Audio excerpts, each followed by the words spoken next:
इस फिल्म के साथ प्रोमेथियस सीरीज की ये कहानी एक नया मोड़ लेने वाली है।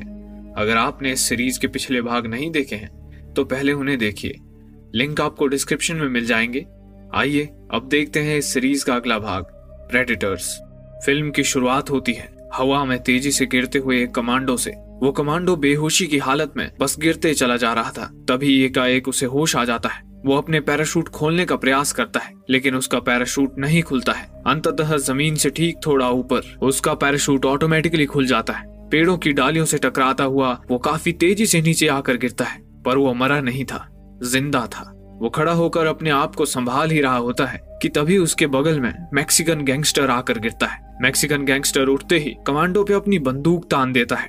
दोनों एक दूसरे को अभी समझ ही रहे होते हैं कि उनके बीच एक और आदमी आकर गिरता है जिसका पैराशूट नहीं खुल पाया था, और वो उन दोनों के सामने ही गिरकर मर जाता है। तभी अचानक कोई उन दोनों पे मिनी गन से ताबड़तोड़ गोलियों की बौछार करने लगता है। दोनों अपनी जान बचा के भागते हैं। कमांडो घूम के उस अज्ञात शूटर की ओर सरपट भागता है और पीछे से आकर उसे रुकने को बोलता है। वो अज्ञात शूटर एक रशियन फौजी था। कमांडो उसे समझाता है कि वे उसके दुश्मन नहीं हैं, वे लोग भी उसी की तरह इस जंगल में आ गिरे हैं।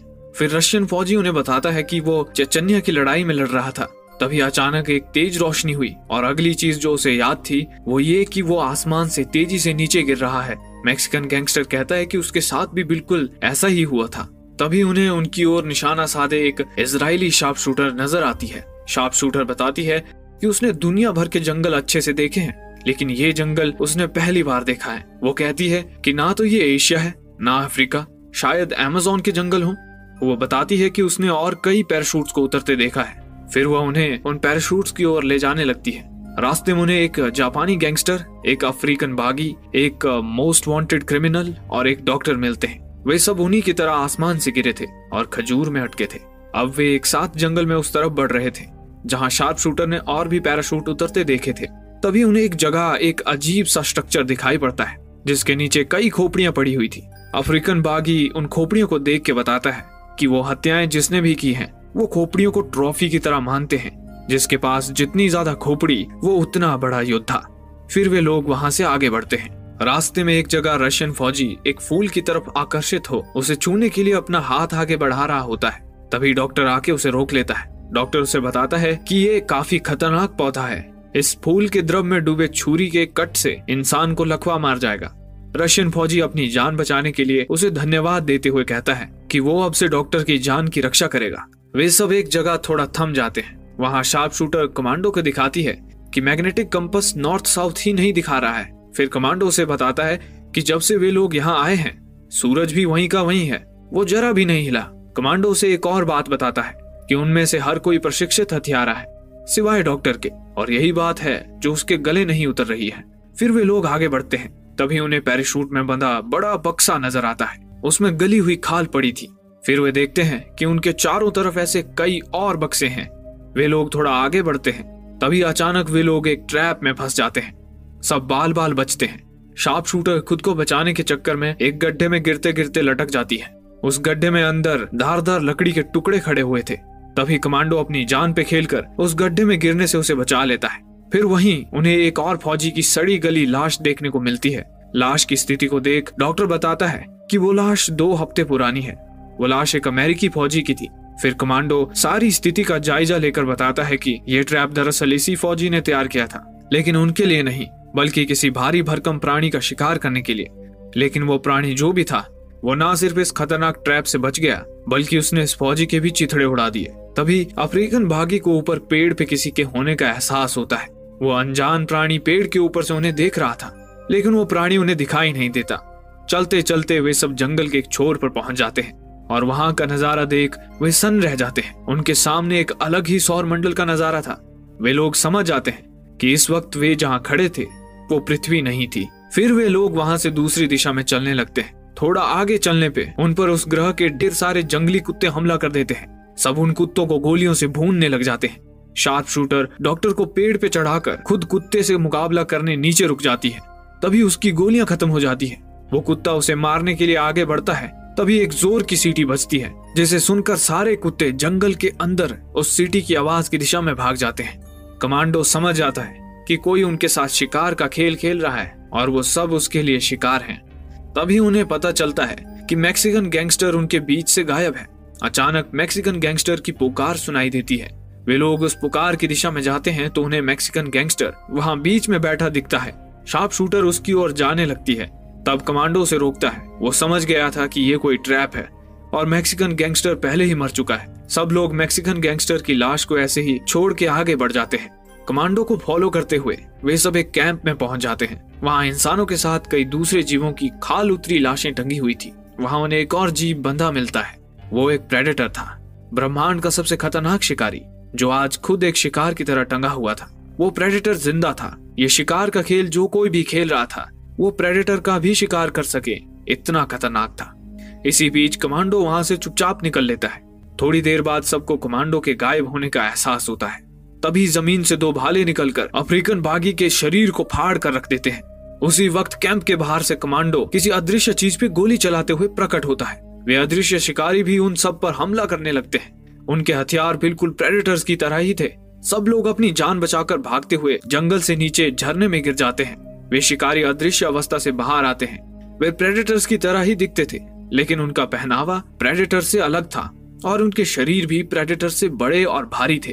पानी से निकलने के बाद शार्प शूटर कमांडो के मुंह पे घूंसा जड़ देती है, क्योंकि कमांडो ने शिकारियों को बिल से बाहर निकालने के लिए उनका चारे की तरह इस्तेमाल किया और इसमें अफ्रीकन बागी को अपनी जान गंवानी पड़ी।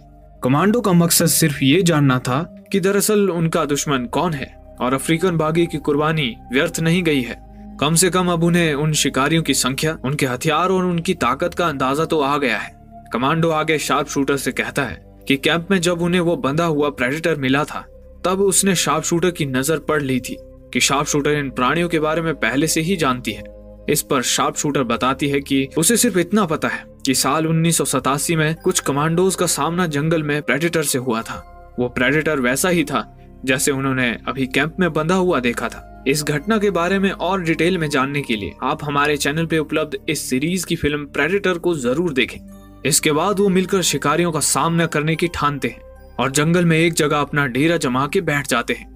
तभी शार्प शूटर को हलचल दिखाई देती है। वो अपने राइफल से देखती है तो उसे कुछ भागते हुए नजर आता है। कमांडो डॉक्टर को चारा बनाकर उसे दौड़ने के लिए कहता है। थोड़ी देर बाद कोई डॉक्टर का पीछा करने लगता है। वो डॉक्टर पे झपट्टा मारने ही वाला था कि तभी शार्प शूटर उस पर गोली दाग देती है। गोली लगते ही वो चीज जमीन पे गिर जाती है। सब भागे भागे वहां आते हैं, लेकिन वो शिकारी नहीं था। वो किसी दूसरे ग्रह का प्राणी था जिसे वे शिकारी शायद इंसानों की तरह शिकार करने लेकर आए थे। कमांडो और बाकी लोगों को जो बक्से मिले थे, उन्हीं में इनको लाया गया था। कमांडो शार्प शूटर के निशानेबाजी की तारीफ करता है। तभी शार्प शूटर पेड़ पे बने सुराख को देख के बताती है कि उसकी गोली तो इस प्राणी को लगी ही नहीं है, बल्कि उसकी चलाई हुई गोली तो पेड़ पे धंसी हुई है। इतना सुनते ही कमांडो सख्ते में आ जाता है। तभी कोई हल्के से उनके कान में कहता है, इधर। सब चौकन्ने हो आवाज की दिशा में देखने लगते हैं। फिर आवाज दूसरी दिशा से आने लगती है तो सब उस दिशा में घूम जाते हैं। तभी कमांडो को उसके पीछे से आवाज सुनाई देती है। जब वो पलट रहा होता है तभी बंदूक ताने शिकारी अदृश्य अवस्था से बाहर आता है। कमांडो अपनी जगह जम गया था। तभी वो शिकारी अपना मास्क उतारता है और उसमें से किसी एलियन की जगह एक आदमी निकलता है। वो आदमी उन सबको उसके पीछे आने के लिए कहता है। वो अपना नाम नोलैंड बताता है और बताता है कि वो वहां जिंदा बचने वाला एकमात्र इंसान है। इसके बाद वो सब उसके पीछे चल देते हैं। वो उन्हें बड़ी बड़ी चट्टानों से उभरी अजीबोगरीब विशालकाय मशीन के अंदर ले जाता है।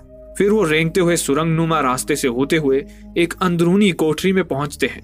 वो बताता है कि दरअसल ये विशालकाय ड्रिलिंग मशीन है जो किसी ने वहां पे छोड़ दी थी। ड्रिल तो पूरी तरह से खराब हो गई थी, लेकिन उसके अंदर का बिजली बनाने का संयंत्र अभी भी क्रियाशील था। कोठरी में पहुंचकर वो लाइट्स चालू करता है। कोठरी की उस रोशनी को बाहर से देखा नहीं जा सकता था। उसके बाद नोलैंड कोठरी के दरवाजे को दोबारा भारी धातु के ढक्कन से बंद कर देता है। शार्प शूटर नोलैंड से पूछती है कि वो आखिर अब तक जिंदा कैसे है। इस पर नोलैंड कहता है कि उसके सर्वाइवल और किलर इंस्टिंक्ट की बदौलत। फिर वो बताता है कि वो अमेरिकी वायुसेना से है। क्रिमिनल नोलैंड को उसके प्रेडेटर कवच के बारे में पूछता है। नोलैंड उन्हें बताता है कि वो कवच बहुत ही करामती है, क्योंकि वो हीट सिग्नेचर को अपने अंदर ही दबा लेता है, जिससे कि शिकारी नोलैंड को नहीं देख पाते हैं। साथ ही वो इस कवच की मदद से अदृश्य भी हो सकता है। इस पर कमांडो नोलैंड से पूछता है कि वो कवच उसके पास है, यानी कि उसने एक शिकारी को तो मारा ही होगा। इस पर नोलैंड याद करते हुए बताता है कि उसने 2 या 3 शिकारियों को जान से मारा है। एग्जैक्ट नंबर उसे याद नहीं है। फिर नोलैंड उन्हें आगे बताता है कि जो प्राणी उनका शिकार कर रहे हैं वे भी दरअसल प्रेडेटर की ही एक दूसरी प्रजाति हैं। दरअसल यहाँ 2 तरह के प्रेडेटर प्रजाति हैं। वो काफी कुछ एक से लगते हैं लेकिन हैं बहुत अलग अलग। जैसा फर्क एक कुत्ते और एक भेड़िए में होता है, दोनों प्रजातियों में एक छोटी प्रजाति है, जंगल हंटर प्रजाति। जंगल हंटर प्रजाति के प्रेडेटर दूसरे ग्रह पर जाकर शिकार करते हैं और शिकार के नियम और सम्मान का पालन करते हैं। जंगल हंटर प्रजाति के प्रेडेटर्स को हम पिछली मूवी में देख चुके हैं। इसके विपरीत सुपर प्रेडेटर्स जो दूसरी बड़ी प्रजाति है, वो किसी भी नियम को नहीं मानती और पूरी निर्ममता के साथ शिकार करते हैं। सुपर प्रेडेटर्स ही दरअसल वहां पूरा खेल चला रहे हैं। वो जंगल हंटर प्रजाति का भी शिकार करते हैं। उनमें आपस में कई वंशों से कोई बहुत पुरानी दुश्मनी चली आ रही है। कमांडो आगे पूछता है कि क्या सुपर प्रेडेटर्स ये मात्र शिकार के खेल के लिए करते हैं? नोलैंड बताता है कि बिल्कुल, सुपर प्रेडेटर्स किसी दूसरे ग्रह से उन जैसे दुर्दांत हथियारों को अगवा करते हैं और यहाँ लाकर उनका शिकार करते हैं, लाते हैं, शिकार करते हैं, मार डालते हैं। इस पूरी प्रक्रिया को वो एक सेशन बताता है और इसी प्रकार से ये खेल सेशन दर सेशन अनवरत चलता रहता है और फिर कभी कभी उसके जैसा कोई शिकार उनमें से किसी को मार डालता है और तब उन्हें इस खेल में और भी मजा आता है क्योंकि उनके लिए खेल रोचक हो जाता है। सुपर प्रेडेटर्स अपनी हार से सीखते जरूर हैं। वे अपने शिकार करने के कौशल को और विकसित करते हैं। वो हमेशा ही 3 के झुंड में आते हैं, ना एक ज्यादा ना एक कम। हर सेशन कुछ नया देखने को मिलता है। या तो उनके कवच बदल चुके होते हैं, या उनके हथियार बदल चुके होते हैं, या फिर उनके शिकार करने का तरीका। क्रिमिनल नोलैंड से पूछता है कि आखिर वो कितने समय से यहाँ है। नोलैंड जवाब में 10 सेशन कहता है। नोलैंड काफी समय से यहाँ रहने के कारण थोड़ा सनकी हो गया था। फिर कमांडो पूछता है कि उन सुपर प्रेडेटर्स को कैसे मारा जा सकता है, उनकी कोई तो कमजोरी होगी।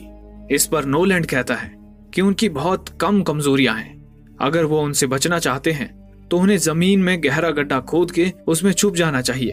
फिर क्रिमिनल नोलैंड से पूछता है कि इस वादी से कैसे बाहर निकला जा सकता है। इस पर नोलैंड बताता है कि अपने पहले 3 सेशन में वो एक ही दिशा में चलता रहा, लेकिन इस वादी का कोई छोर है ही नहीं।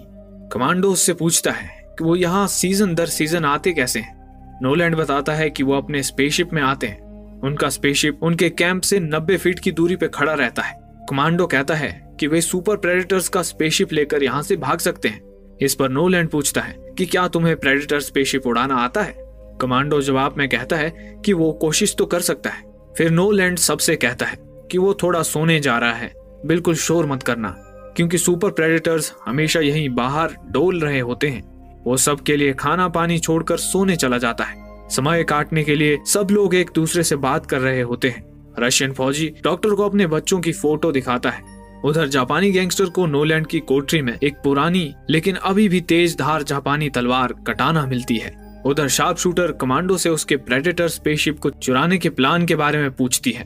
कमांडो जवाब में उसे बताता है कि उसे स्पेसशिप उड़ाना नहीं आता है, लेकिन उस जंगल हंटर प्रेडेटर को जरूर आता होगा, जिसे सुपर प्रेडेटर्स ने अपने कैंप में जिंदा टांग के रखा हुआ है। लेकिन शार्प शूटर को उसके जंगल हंटर प्रेडेटर को आजाद कराने का प्लान खतरनाक लगता है। इससे पहले कि वो और कुछ पूछ पाती, अचानक उस बंद कोठरी में धुआं भरने लगता है। सब सकते में आ जाते हैं। तभी उन्हें कोठरी के बाहर नोलैंड नजर आता है। वो सन की आग जला के कोठरी में धुआं भर के उन सब का दम घोंट के मारने की कोशिश कर रहा था। नोलैंड उन सबको मारकर उनके हथियार हथियाना चाहता था। कमांडो उसकी ओर बंदूक तान देता है। ये देख नोलैंड तुरंत ही वहां से भाग जाता है, लेकिन कमांडो फिर भी खिड़की पे गोली दाग देता है। जैसा कि कमांडो ने सोचा था, गोली की धमक और चमक से सुपर प्रेडेटर्स का ध्यान ड्रिल की ओर खींचता है। उधर अंदर आनन फानन में सब नोलैंड की कोठरी से उसके जमा किए हुए असला बारूद और हथियार उठाने लगते हैं। दूसरी तरफ नोलैंड पतली गली से भीगी बिल्ली सा भागे जा रहा था। तभी अचानक उसके सामने सुपर प्रेडेटर आ जाता है और अपनी लेजर गन से नोलैंड के चिथड़े उड़ा देता है। कोठरी में क्रिमिनल दरवाजे पे लाते मारे जा रहा था कि तभी दूसरी तरफ से सुपर प्रेडेटर दरवाजा तोड़ना शुरू करता है। अचानक से सब उस दरवाजे पे अपनी नजर टिकाए हमले के लिए तैयार हो जाते हैं। वो दरवाजा खुल जाता है, पर सुपर प्रेडेटर अंदर नहीं आता। वो अब इन सब के साथ खेल खेल रहा था, डर का खेल। सब लोग कोठरी से बाहर निकलकर आगे बढ़ने लगते हैं। चलते चलते डॉक्टर एक जगह बाकी लोगों से बिछड़ जाता है। अकेले सुरंग नुमा गली में वो अपने साथियों को चिल्ला के आवाज देता है, लेकिन उसे कोई जवाब नहीं मिलता। तभी उसे सुपर प्रेडेटर के दांत किटकिटाने की आवाज सुनाई देने लगती है। उधर बाकी लोग तेजी से बाहर के दरवाजे की ओर भाग रहे होते हैं। तभी डॉक्टर उन्हें देख लेता है, क्योंकि वो बगल वाली गली में ही खड़ा था। डॉक्टर उसे यहाँ से निकालने की मिन्नतें करता है, लेकिन उनके लिए दोबारा वापस लौट के डॉक्टर के पास जाना यानी फिर से सबकी जान खतरे में डालना था। इसलिए वो सब डॉक्टर को वहीं छोड़ के आगे बढ़ जाते हैं। तभी डॉक्टर की गली में एक तेज आवाज होती है, जैसे कि किसी ने दरवाजा तोड़ दिया हो। डॉक्टर तुरंत ही फ्लेयर टॉर्च जला के आवाज की दिशा में फेंकता है। जलती हुई टॉर्च किसी से टकराती है और वो था super predator. Super predator doctor की ओर बढ़ने लगता है। तभी अचानक रशियन फौजी एक फरिश्ते की तरह आकर सुपर प्रेडेटर पे ताबड़तोड़ फायरिंग करता है और डॉक्टर को अपने संग ले भागता है। बाकी टीम को बाहर जाने का रास्ता मिल गया था और वे वहां से बाहर निकल रहे थे। रशियन फौजी डॉक्टर को अपने आगे भगा के खुद पीछे रहकर उसे कवर कर रहा था। तभी पीछे से सुपर प्रेडेटर रशियन फौजी को अपने लेजर से भेद देता है। डॉक्टर रशियन फौजी को बचाने की जगह उसे छोड़ के भाग जाता है और टीम के साथ आगे बढ़ जाता है। उधर सुपर प्रेडेटर रेंगते हुए रशियन फौजी के पेट में ब्लेड घुसेड़ के उसे हवा में उठा लेता है। तभी रशियन फौजी उस पर थूकता है और अपने हाथों में बम डेटोनेट कर सुपर प्रेडेटर के साथ खुद को भी एक जोरदार विस्फोट में उड़ा लेता है। वो विस्फोट इतने जोर का था कि बाकी लोग उसकी लपट से बाल बाल बचते हैं। उधर सुपर प्रेडेटर की मौत पे क्रिमिनल खुशी से उतावला होने लगता है। तभी एक लेजर आकर उसे भेद देती है और प्रकट होता है दूसरा सुपर प्रेडेटर। सुपर प्रेडेटर तुरंत ही कमांडो को अपने लेजर गन के निशाने पे लेता है। तभी पीछे से क्रिमिनल सुपर प्रेडेटर पे सवार होकर अपने धारदार चाकू से उसके शरीर पे कई सुराख कर देता है। मौका देख बाकी लोग वहां से भाग जाते हैं। सुपर प्रेडेटर एक बार में क्रिमिनल की खोपड़ी और उसकी रीढ़ की हड्डी उखाड़ देता है। उधर दूसरे सुपर प्रेडेटर के पीछे ही तीसरा सुपर प्रेडेटर भी प्रकट हो जाता है। टीम स्पेसशिप की ओर भागते जा रही थी। तीसरा सुपर प्रेडेटर उनके पैरों के निशान से उनके भागने की दिशा का पता लगा लेता है। वे चारों भागते भागते एक मैदान में पहुंच जाते हैं। अचानक जापानी गैंगस्टर को सुपर प्रेडेटर के उसके पीछे मौजूद होने का एहसास होता है। जापानी गैंगस्टर बाकी टीम मेंबर्स को आगे जाने का इशारा कर खुद वहां रुक जाता है। बाकी तीनों टीम मेंबर्स आगे निकल जाते हैं और वो कटाना तलवार निकालकर युद्ध के लिए तैयार हो जाता है। तभी वहां सुपर प्रेडेटर अपने अदृश्य स्वरूप से साक्षात स्वरूप में आ जाता है। फिर दोनों के बीच घमासान तलवारबाजी होती है और अंततः जापानी कटाना और सुपर प्रेडेटर के तीखे ब्लेड्स के वार से दोनों मर जाते हैं। अब टीम में केवल 3 ही लोग जिंदा बचे थे, डॉक्टर, शार्प शूटर और कमांडो। तभी अचानक भागते हुए डॉक्टर का पैर एक ट्रैप में फंस जाता है। शार्प शूटर जल्दी से डॉक्टर को आजाद करती है। कमांडो शार्प शूटर से कहता है कि घायल डॉक्टर अब सिर्फ उन पे एक बोझ है, इसलिए डॉक्टर को वहीं छोड़ के उन दोनों को आगे बढ़ जाना चाहिए। डॉक्टर कमांडो से कहता है कि वो लोग उसे यूं बीच में छोड़ के नहीं जा सकते, आखिर उसका भी परिवार है, उसके भी बच्चे हैं। ऐसा कहते हुए वो रशियन फौजी के बच्चों की फोटो को अपने बच्चों की फोटो बताकर उन्हें दिखाने लगता है, लेकिन कमांडो का दिल नहीं पसीजता। लेकिन शार्प शूटर डॉक्टर को मरने के लिए छोड़ने के पक्ष में नहीं होती। वो कमांडो को अकेले चले जाने के लिए कहती है और खुद डॉक्टर के साथ रुक जाती है। इतना सुनते ही डॉक्टर और शार्प शूटर को वहीं पे छोड़कर कमांडो अकेले चला जाता है। फिर शार्प शूटर डॉक्टर को सहारा देकर उठाती है और दोनों धीरे धीरे आगे बढ़ते हैं। उधर कमांडो सुपर प्रेडेटर्स के कैंप में पहुंच जाता है। वो उस बंधे हुए जंगल हंटर प्रेडेटर के पास जाता है। वो उससे कहता है कि वो उसे आजाद कर देगा, बदले में वो उसे सुपर प्रेडेटर के स्पेसशिप से पृथ्वी पर जाने में मदद करे। इतना कहकर वो उसे आजाद कर देता है। आजाद होते ही जंगल हंटर कमांडो पे झपट पड़ता है, लेकिन फिर वो कमांडो को छोड़ देता है। उधर दूसरी तरफ डॉक्टर और शार्प शूटर धीरे धीरे आगे बढ़ रहे थे। तभी अचानक से वो दोनों एक जाल में फंस जाते हैं और वहां सुपर प्रेडेटर आ जाता है। उधर कैंप में आजाद हुआ जंगल हंटर प्रेडेटर अपना मास्क पहनता है, फिर अपने हाथ में लगे डिवाइस से स्पेसशिप के डेस्टिनेशन में पृथ्वी को सेट करके स्पेसशिप को स्टार्ट कर देता है। उधर सुपर प्रेडेटर डॉक्टर और शार्प शूटर को एक गड्ढे में फेंक देता है। उसके बाद वो कैंप पहुंच जाता है। सुपर प्रेडेटर को आता देख जंगल हंटर प्रेडेटर स्पेसशिप की उड़ान प्रक्रिया आरंभ कर देता है। दोनों प्रेडेटर्स को आपस में भिड़ने के लिए छोड़ कमांडो तेजी से स्पेसशिप की ओर भागता है। फिर दोनों प्रेडेटर्स आपस में युद्ध करने लगते हैं। उधर कमांडो स्पेसशिप तक पहुंच गया था। अंततः स्पेसशिप उड़ना शुरू कर देता है। वहीं दूसरी ओर गड्ढे में स्पेसशिप के उड़ान का कंपन शार्प शूटर और डॉक्टर को भी महसूस होता है। स्पेसशिप की आवाज सुन दोनों समझ जाते हैं कि कमांडो स्पेसशिप से भाग पाने में सफल हो गया। कैंप में दोनों प्रेडेटर्स के बीच में भीषण लड़ाई चल रही थी। अंततः सुपर प्रेडेटर अपने ब्लेड से जंगल हंटर प्रेडेटर का सिर उसके धड़ से अलग कर देता है। उधर गड्ढे में डॉक्टर इजरायली शार्प शूटर से पूछता है कि अगर फिर से उसे चुनने का मौका मिलेगा तो क्या वो फिर से कमांडो के साथ न जाके उसे बचाना ही चुनेगी। जवाब में शार्प शूटर कहती है कि बिल्कुल वो यही फिर से चुनेगी। डॉक्टर उसे धन्यवाद कहता है। इस पर शार्प शूटर उससे कहती है कि लेकिन जब वक्त आएगा तो सुपर प्रेडेटर के हाथों तड़प तड़प के मरने से पहले वो खुद ही डॉक्टर की और अपनी जान ले लेगी। इस पर डॉक्टर कहता है कि उसकी नौबत नहीं पड़ेगी और इसी के साथ वो शार्प शूटर के गले के पास अपनी छुरी से एक कट मार देता है। शार्प शूटर डॉक्टर की इस हरकत पे दंग रह जाती है। अचानक उसे लकवा मारने लगता है। डॉक्टर उसे बताता है कि इस ग्रह पे कई पौधे हैं जिनमें न्यूरोटॉक्सिन है, वही उसके चाकू पे भी लगा था। फिर वो शार्प शूटर को बताता है कि वो बिल्कुल ना घबराए, वो इससे मरेगी नहीं बल्कि वो अपने साथ होने वाली हर हरकत को महसूस कर पाएगी। फिर वो बताता है कि दरअसल वो एक सिरफिरा हत्यारा है और उसे लोगों को तड़पा तड़पा के मारने में सुकून मिलता है। इसीलिए सुपर प्रेडेटर्स ने उसका चयन किया था टीम के बाकी किलर्स के साथ। पृथ्वी पर वो एक शैतान है, लेकिन यहाँ इस ग्रह में प्रेडेटर्स जैसे शैतानों के बीच वो नॉर्मल महसूस कर रहा है। वो वापस नहीं जाना चाहता बल्कि यहीं इसी ग्रह में रहना चाहता है। उधर सुपर प्रेडेटर स्पेसशिप की ओर भाग रहा होता है, लेकिन जब तक वो स्पेसशिप के पास पहुंच पाता, स्पेसशिप उसकी पहुंच से दूर काफी ऊपर जा चुका था। तभी वो अपने हाथ में लगे डिवाइस से स्पेसशिप में एक भारी विस्फोट कर उसके परखच्चे उड़ा देता है। उधर गड्ढे में डॉक्टर शार्प शूटर को मारने ही वाला था कि तभी वहां कमांडो आ जाता है। दरअसल कमांडो उस स्पेसशिप में चढ़ा ही नहीं और शार्प शूटर के लिए वापस आ गया था। डॉक्टर कमांडो को देख हक्का बक्का रह जाता है, लेकिन वो जल्द ही खुद को संभाल लेता है और कमांडो से कहता है कि शार्प शूटर की ये हालत सुपर प्रेडेटर ने की है। कमांडो बारी बारी से उन्हें बाहर निकालता है। फिर वो शार्प शूटर को एक जगह लिटा देता है और उसे ढांढस बंधाने लगता है कि वो लोग वहां से निकल जाएंगे। डॉक्टर कमांडो को बातों में उलझा के उस पर भी उसी छुरी से वार कर ही रहा होता है। तभी कमांडो पलट के डॉक्टर की छुरी उसी के चेहरे में घुसेड़ देता है, जिससे डॉक्टर का शरीर भी लकवाग्रस्त होने लगता है। फिर कमांडो उसे घसीट के कैंप के बीच में लेकर जाता है। फिर कमांडो उसके चारों ओर बारूद की लाइन बिछा देता है। तभी वहां सुपर प्रेडेटर आ जाता है।